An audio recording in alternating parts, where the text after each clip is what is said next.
ఆ దాడిలో మీరు సక్సెస్ అయ్యారనుకుంటున్నారా, ఫెయిల్ అయింది అనుకుంటున్నారా? సక్సెస్ అయినాము ఫస్ట్, కానీ తర్వాత ఫెయిల్ అయినాం. దాని మీద సమీక్ష జరుపుకున్నారా? ఎక్కడ? మన నల్గొండలో జరిపినాం. ఎవరు దానికి వచ్చారు ఇప్పుడు? మాధవన్ వచ్చాను. ఏమంటారు ఆయన? అదే మనం తీసుకున్న యాక్షన్ సక్సెస్ అయినాము, కానీ రిట్యూడ్ కాడ మనం ఫెయిల్ అయినాము. కాకపోతే పోలీస్ పార్టీలకు ఉన్నటువంటి వాళ్ళ నిఘాలో మనం అంచనా కరెక్ట్ వేయలేకపోయినాం అని జరిగింది. మన పార్టీ తప్పు జరిగింది. ఓకే, దాని తర్వాత ఇంకా మీకు బాగా డ్యామేజ్ జరిగింది. యాక్షన్ చేశారు, ఆపరేషన్ సక్సెస్, పేషెంట్ డెడ్ లాగా అయిపోయింది, రైట్? దాని తర్వాత మరి ఇంకొక దాడి ఎక్కడ ఉంది? దీనికి ప్రతికూలంగా ఇంకోటి చేద్దాం అనుకున్నాము. ఎక్కడ? మాధవరెడ్డి జరిగింది కదా. మాధవరెడ్డి గారు, అందులో మీరున్నారా? మేము లేము. మాధవరెడ్డి గారిది ఎలా జరిగి ఉండొచ్చు అంటే? యాక్షన్ టీం అంతే. ఇది పార్టీ ఇప్పుడు మాధవరెడ్డి హోంమంత్రి అనే అది కాదు కదా. యాక్షన్ చేయాలనుకుంటే వాళ్ళు ఎవరన్నా కానీ పార్టీ పద్ధతిలో పార్టీ చేస్తే వాళ్ళు అట్లా చంద్రబాబు మీద చేయదు వాళ్ళ పేర్లు. కానీ గుట్ట నుంచి వస్తున్నాడు మాధవరెడ్డి గారు, కట్కేశ్వర దగ్గర ఫ్లైఓవర్ ఎక్కుతారు, ఆ కార్ని ఎవరు దానికి అబ్జర్వ్ చేసి ఉండొచ్చు మీకున్న దీంట్లో? ఎవరు చేస్తుంటే అన్న దానికి ఆ టీంకి ఎవరైతే ఎంగేజ్ చేసారో వాళ్ళే ఉంటారు అందులో. ఈ సంఘటన జరిగిన ఎన్ని రోజులు మీకు తెలిసింది? ఇది మాధవరెడ్డి గారిది జరిగిన తర్వాత మేము బయట ఉన్నాం. అప్పటికి ఉన్నారా? వచ్చేసినాం. మేము మాధవరెడ్డి గారు ముందే సరెండర్ అయినా. ఇది అయినాక ఎమ్మటే. సార్ వేరే వాళ్ళు ఎక్స్చేంజ్ ఏంటండి? వేరే వెళ్ళి ఎక్స్చేంజ్ ఏంటంటే అప్పుడు రవీంద్ర రెడ్డి సారు మా మీద డిఎస్పీ గారు కదా, ఎక్కడ మమ్మల్ని కోలుకొని ఇస్తున్నాడు కాబట్టి తప్పని పరిస్థితిలో మాకు వీరవెల్లి మీద మాకు అవకాశం ఉంది. ఎందుకంటే వీళ్ళు వస్తారు మధ్యాహ్నం నుంచి అట్లా ఇక్కడ ఎవరు రారు కదా అనుకొని జంగలు కట్టిడు పోయి వచ్చేది వాళ్ళు. ఆ టైం మాకు దొరుకుతుంది, దీని మీద అటాక్ చేయాలి, తుపాకులు దొరుకుతాయి మనకు అనేసి మేము దాని మీద దాడి చేసినాం. ట్రాక్టర్లు అవి దాడి చేసినాం. ఏం జరిగింది అప్పుడు? చేసినాం. కౌంటర్ వాళ్ళు వెళ్ళిపోయారు, దాడి చేస్తే తుపాకులు సీజ్ చేసుకుని అలా క్లెయిమర్ మైన్ పెట్టినాం. అది పేల్చేద్దామనేసి అక్కడ వైర్ పెట్టేసి పోతే రవీందర్ రెడ్డి సార్ డిఎస్పీ గారు వచ్చి మీరు ఎవరు పోవద్దు, లైట్ ఆన్ చేయొద్దు అని చెప్పేసాను. ఆన్ చేస్తే బ్లాస్ట్ అవుతుంది. కాబట్టి సార్కున్న పరిజ్ఞానంతో సార్ ఇవన్నీ చేస్తారు వీళ్ళు అనేసి ఆలోచనతో పోయి జాగ్రత్త తీసుకొని ఆ వైర్ తీసేసినాకనే లైట్ వేసాను, లేకపోతే బ్లాస్ట్ అవుతుండే. ఓకే, అంటే మీకు అప్పట్లో బాగా టఫ్ ఉన్న ఆఫీసర్స్ ఎవరండి? Ravinder Reddy sir, Madhya Pradesh Srinivas Naidu sir, Krishna Kishore Achampet DSP గారు, వీళ్ళు. కృష్ణకిషోర్ గారు అప్పుడు అచ్చంపేట ఎప్పుడు కాదు కదా? ఇప్పుడు ఉన్నాడు సార్. ఇప్పుడు చేస్తుండు ఆయన. అప్పుడు ఎక్కడ?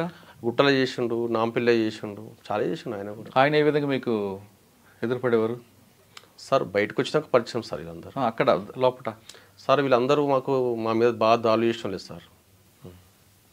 బయటకు వచ్చినాక మాకు సపోర్ట్ చేసిరు వీళ్ళందరూ. పార్టీలో మీరు గుట్ట బ్లాస్టింగ్ ఎప్పుడు కానీ తర్వాత నయ్యం ఎప్పుడు ఎదురుపడలేదా? పడ్డాడు సార్. ఎక్కడ? మామూలుగా అతను కలిసి మేము పనిచేసినాం స్టార్టింగ్లో పార్టీలో, జైలు పోక ముందుకు. జైలు పోయినాక అతను ఏదైతే ఒక స్టెప్ తీసుకుండో సార్, ఆ స్టెప్ తీసుకున్నాక మాకు సంబంధాలు లేవు, మేము అతనితో పోలేదు, పెట్టుకోలేదు. ఆఫీసర్స్ మాకు దగ్గర అయ్యారు. నేను సరెండర్ అయినాక బాగా సపోర్ట్ చేశారు మాకు. అసలు మీరు ఎందుకు అనలా, ఆయనతో ఎందుకు మీకు అవసరం లేదు అని చెప్పారు. అంతకుముందు కలిసి పనిచేశారు? పనిచేసినాం సార్. ఏమేమి చేశారు? మామూలుగా అతను కూడా అరెస్ట్ అయిన కంటే ముందు, అతను అరెస్ట్ కాక ముందుకు ఉంటే ఏరియాకి దళకమంట అవుతుండే. కాబట్టి అన్న విజయ్ కుమార్ రెడ్డి ఉస్నాబాద్ భువనగిరిలో ఎన్కౌంటర్ అయితే దానికి ఎవడు వీడు ఇన్ఫార్మర్ ఎవడు పట్టించును అనేసి అతని మీద అన్న పోయి అటాక్ చేస్తాము పోయి అరెస్ట్ అయ్యాను. ఇక అతను అప్పటి నుంచి జైలు జీవితం గడిపిండు. తర్వాత ఆయన వచ్చినాక మాకు సంబంధాలు లేవు, ఇక నాకు లేవు. ఎన్ని సంవత్సరాలు ఉన్నారు పార్టీలో మీరు? నేను 16 సంవత్సరాలు ఉన్నాను సార్. 16 సంవత్సరాలు యాక్షన్ టీమ్ ఉన్నారు? అవును సార్. తలకమెంటర్ కాలేదా? అయినా సార్. ఎక్కడ తలకమరైనా నల్లమల్ల అయినా ఇక్కడ అయినాం సార్. ఇక్కడ చేసి మరి ఎందుకు బయటకు వచ్చారు? అంటే నల్లమల్లలో బాగా ఏమవుతుందంటే సార్, మలేరియా బాగా అటాక్ అవుతుంది సార్. నల్లమల్లలో మీకు బాగా టఫ్ ఉన్న ఆఫీసర్ ఎవరు? టఫ్ ఉన్న ఆఫీసర్ అంటే మాకు అప్పుడు ఆఫీసర్ ఎవరైతే మాకు తెలియదు సార్. అప్పుడు నాకు తెలియదు ఆఫీసర్. కృష్ణప్రసాద్ గారు టాపిక్ మీకు తెలుసా? నాకు తెలుసు సార్. ఐపీఎస్ ఆఫీసర్ తెలియదు సార్. సార్ బయటకు వచ్చినాక మాకు ఈసార్లే తెలుసు. ఓకే, మా నల్లమల్లలో ఉన్నప్పుడు మలేరియా వచ్చిందా? అవును సార్, మలేరియా వచ్చింది. బాగా మేము ఫుల్ ఎక్సర్సైజ్ చేసేది సార్.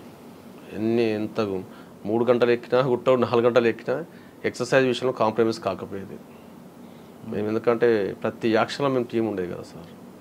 ఫుల్ ఎక్సర్సైజ్ చేసి తర్వాత మలేరియా అటాక్ అయింది, ఇబ్బంది అయింది కొంచెం. చూపించారు పార్టీ, ట్రీట్మెంట్ చేయించారు, అయినా సెట్ కాలేదు. తప్పని పరిస్థితిలో నేను ఇంట్లో ఉండి ఎందుకు నా వల్ల నష్టం జరుగుతుంది, అంత నేను అనుకున్నట్టుగా చేయలేకపోతున్నా పార్టీకి అనే ఆలోచనతో బయటకు రావు. అంటే పార్టీకి చెప్పే వచ్చారా? నేను చెప్పలేదు సార్. ఎందుకు? వాస్తవానికి నన్ను సిటీ కమిటీ, అప్పుడు కమిటీ ఉండే ఇక్కడ, సిటీ కమిటీ మీద డిప్రెషన్ పెరిగింది. ఈ కమిటీని కొంచెం నిర్లక్ష్యం చేస్తే వీళ్ళంతా ఎన్కౌంటర్ అవుతుంది. సిటీ కమిటీ వాళ్ళని తీసుకుని రా అని చెప్పారు.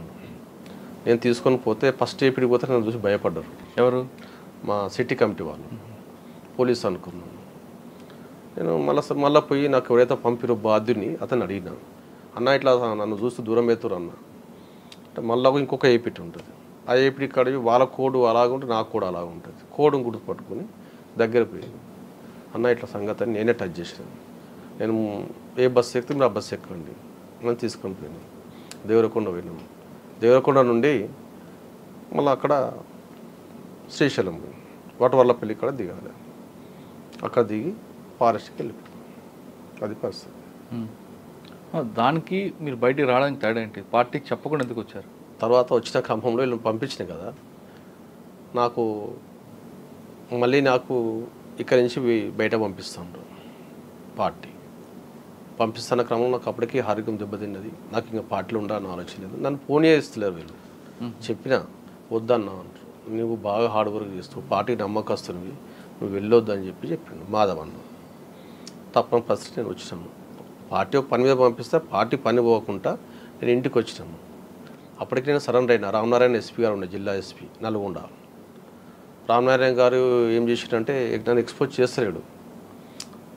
మా కామ్రేడ్ బయట పోయిండు పని మీద, హైదరాబాద్లో అరెస్ట్ చేశారు, ఇతను కోర్టు ఆధారపరచండి అని మేకల దామోదర్ రెడ్డి రీజనల్ కమిటీ కార్యదర్శి ఉండే, ఎర్రమిరెడ్డి సంతోష్ రెడ్డి, మేకల దామోదర్ రెడ్డి అక్కడ పని మీద వచ్చిండ్రు. ఆ టైంలో ఈ కామ్రేడ్ని అరెస్ట్ చేశారు అని చౌటుప్పల్ దగ్గర కొయిలగూడెం టెలిఫోన్ ఎక్స్చేంజ్, కొలగొండ రైల్వే స్టేషన్ని సేమ్ టైంలో బ్లాస్ట్ చేశారు. ఈ బ్లాస్ట్ చేసినాక నన్ను తెలంగాణ సరే నన్ను ఎక్స్పోజ్ చేశారు. కానీ మీరు పోలీస్ ఇన్ఫార్మ్గా మారారు కాబట్టి పార్టీ మీ పక్కన పెట్టిందని ఒక ఆరోపణ, వాస్తవం అంటారు సార్?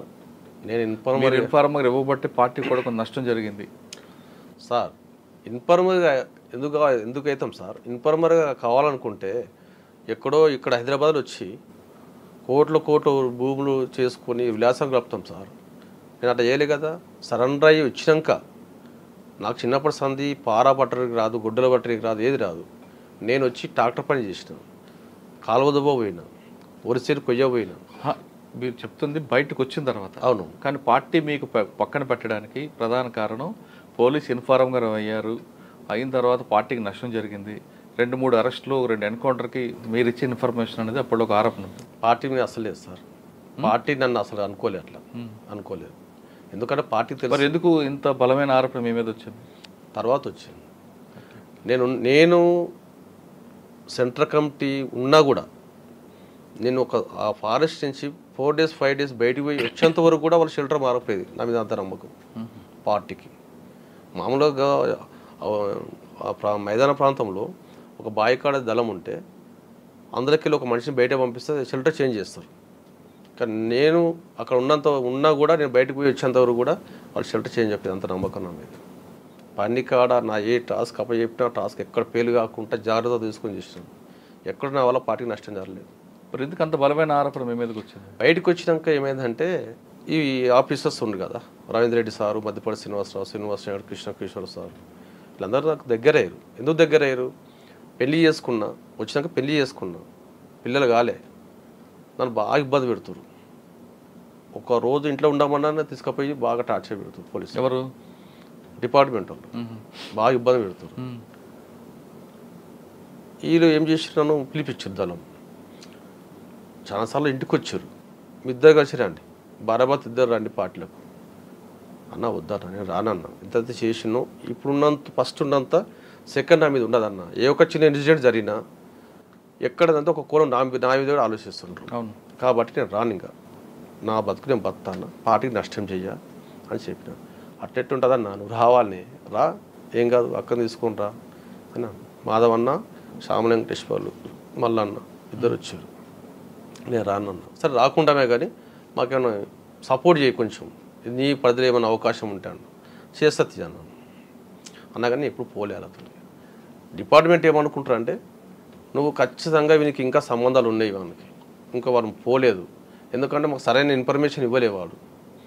ఎందుకంటే స్టేట్ సెంట్రల్ కమిటీకి సంబంధించిన కొరియర్ కొన్ని సంబంధాలు నాకు ఉన్నాయి. ప్రతి దాంట్లో నేను తిరిగిన, ఇప్పుడు ఎర్రమిడి సంతోష్ రెడ్డి గోపాల్ ఉండే కదా సార్, ఆయన ప్రతి ఏపీటీ నేనే పెట్టుకుని వచ్చేది, మేకదా నుండి నేనే పెట్టుకుని వచ్చేది, మాధవన నేనే పెట్టుకుని వచ్చేది తిరిగేది బయట. కాబట్టి ఇది వాళ్ళ డిపార్ట్మెంట్ తెలుసు, ఈ ఇన్ఫర్మేషన్ మాకు ఇస్తలేడు అనేసి నన్ను బాగా ఇబ్బంది పెట్టారు. ఆ టైంలో కొద్ది రోజులకు మళ్ళీ దళం వచ్చింది ఊళ్ళకు. వచ్చి నన్ను 3 గంటల రాత్రి తీసుకొని పోయారు ఇంటికి. పోయినాక మార్నింగ్ ఏం చేశారు, ఊరు అవతల ఒక 2 కిలోమీటర్ల దూరంలో ఒక తెట్టె కూడా ఉంటుంది, ఇక్కడ మూటకుండలు. ఆ ఊరు బావి కాడ షెల్టర్, అది తీసుకుపోయి ఆడ ఉన్నాం. మార్నింగ్ నేను వెళ్ళిపోతాను అంటే పంపిస్తాను. అట్లా అనుకుంటే ఏం చేసినా దళం ఏం చేసిందంటే, పత్తి సేను వేస్తారు కదా, ఈ పత్తి సేను మీద కొనడము అమ్మడం బాగుంటుంది మా దగ్గర, దీని మీద ఒక కమిటీ ఇద్దాం, ఈ కమిటీ ఇద్దాం అనేసి ఆ ముగ్గురిని ఒక పిలిపియాలన్నారు.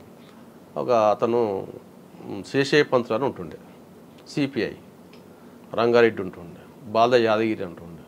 ఈ ముగ్గురిని తీసుకెళ్ళి ఒక కమిటీ ఇద్దాం, ఇదే జిల్లా మొత్తం చేస్తుంది మన పార్టీ ఆధ్వర్యంలో, వాళ్ళని తీసుకొని రా అన్న అని చెప్పి తీసుకొస్తాను అన్న.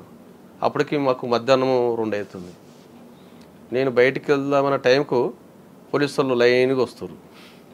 సెంటర్ చూసి అన్న వాళ్ళు లైన్గా వస్తారు ఎవరన్నా వాళ్ళని నేను మళ్ళన్న శ్యామల వెంకటేశ్వర్లు లేచి చూసినాం. చూసేసరికి పోలీసు వాళ్ళు వస్తారు. వాళ్ళకి కవర్ లేదు, మాకు కవర్ ఉంది, దళం ఉన్న కాడ కవర్ ఉంది. వాళ్ళు అటు పొలాలు ఇటు పొలాలు మధ్య దారి, మేము కొడితే వాళ్ళ పార్టీ వెళ్ళిపోతుంది. కానీ మేమేమనుకున్నామంటే, మన దళం ఇక్కడ అప్పటికే ముందు చాడ అనే విలేజ్ ఉంటుంది, అక్కడ ఉండరని ఎక్స్పోజ్ అయ్యింది. అక్కడ పోతే ఇక్కడ వస్తుంది మూడో కొండకు వస్తుంది అనేసి ఇట్లా ఉండదేమో, పోలీస్ పార్టీ చాలా వచ్చేటట్టుని అనే ఆలోచనతో అన్న ఇక్కడ ఏం డిస్టర్బ్ చేయొద్దన్న, ఈ ఊరు మనకు చాలా సపోర్ట్ చేసింది, భవిష్యత్తులో కూడా సపోర్ట్ చేస్తుంది, మనం ఇక్కడ ఏం చేయొద్దన్న, వెళ్ళిపోదాం పా అన్న అని చెప్పేసి అంటే సరే లేవే అనేసి. అక్కడ ఒక అక్క, ఆమె హెల్త్ బాగాలేదు, దళం మెంబరే, హెల్త్ బాగాలేదు, విజయ అక్క అని ఉంటుండే. ఇంకా సిక్ అయింది, సివిల్ డ్రెస్లో ఉన్నది. వెంబడి అక్క నువ్వు జల్దీ డ్రెస్ వేసుకో అని చెప్పేసి అంటే వేసుకున్నాం. కిట్ బ్యాగులు తీసుకున్నాం. నేను కూడా అందులో ఒక అతను బయట పోయిన పని మీద, దళం మెంబర్ బయట పోయిండు, ఆయన కిట్ బ్యాగ్ ఆయన వేపని ఉంటాయి కదా, నేను సివిల్లో పోయినా, స్లిప్పర్స్ వేసుకొని పోయినా దళం కాడికి.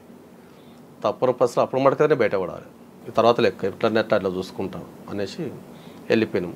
అప్పుడు మళ్ళీ అన్న వెపన్ వేసుకోను అంటారు, మళ్ళీ బ్యాగ్ వేసుకున్నాం, కిట్ బ్యాగ్, వెపన్ తీసుకున్నాం. మేము ఆ షెల్టర్ నుంచి ఒక 1/2 కిలోమీటర్ డిస్టెన్స్ వెళ్ళిపోయాం. పోలీస్ పట్టాలకు వచ్చారు, చూసారు, మేము పోతున్నాం, మా మీద ఫైర్ చేశారు. వాళ్ళకు మాకు ఫైరింగ్ దాదాపు 3 గంటలు జరిగింది. అందులో విజయక్క పడిపోయింది. ఆమె ఈ హైదరాబాద్లో తిరిగిన ఆమె, గ్రామీణ ప్రాంతంలో మైదాన ప్రాంతం తిరగడానికి ఆమె అయితే లేదు కాబట్టి పడిపోతుంది. అవును, నేను మళ్ళీ ఎత్తుకున్నా. ప్రజలందరూ చూస్తున్నారు, అరే నిన్న మన ఇంటికాడ ఉన్నాడు, పక్క పండు ఉండు, ఊళ్ళో తిరుగుతుండు, మళ్ళీ ఇవాళ దళంతో పాటు ఏంది ఆమెను ఎత్తుకొని పోతుండేదని ప్రజలందరూ చూసి బిడ్డ బిడ్డ బిడ్డ అమ్మ మీరు మనం మందలేయకండి, ఇప్పుడు ఏమనుకోరు, పోలీసు వాళ్ళు వస్తారు అని చెప్పుకుంటే వెళ్ళిపోయినాం. వెళ్ళి మాకు నష్టం కాదు, వాళ్ళకి నష్టం కాదు. వెళ్ళిపోయి దగ్గర షెల్టర్ తీసుకున్నాం. చెట్టు ఎక్కి అబ్జర్వ్ చేస్తున్నాం, పోలీస్ పార్టీ తిరుగుతూ ఉన్నాయి. మళ్ళీ మాకు ఎక్కడైతే అటాక్ చేసారో అదే అటాక్ కొంచెం డిస్టెన్స్లో రోడ్ క్రాస్ అయ్యి వెళ్ళిపోయినాం. వెళ్ళిపోయి తుర్కపల్లి ఏరియాలో ఉన్నాం. అక్కడ షెల్టర్ తీసుకున్నాం. అక్కడి నుంచి మళ్ళీ వీళ్ళు వెంబటి నేను రాచకొండ కలిసినాం. అక్కడి నుంచి దేవరకొండ పోయినాం. దేవరకొండ అక్కడ పోయినాక అని చెప్పేసిన, అన్న వద్దన్న ఇక నేను వెళ్ళిపోతాను, అన్నని చంపేస్తారు పోలీసులు, నువ్వు ఎక్కడైనా వెళ్ళిపో, దూరం అనే వెళ్ళిపో, కాకపోతే నేను దూరం వెళ్ళిపోతాను. నేను పార్టీకైతే నష్టం చేయాలి, జరిగింది ఏదో జరిగింది, నాది నేను ఉంటాను, నువ్వు ఓవే, నువ్వు పోయినా నేను చంపేస్తారు పోలీసు వాళ్ళు, సరే చూస్తానా, వాళ్ళ చంపుతారా, చంపుతా చచ్చిపోతా, నేనైతే నష్టం చేయాలి అనేసి చెప్పేసి వెళ్ళేసి వచ్చిన.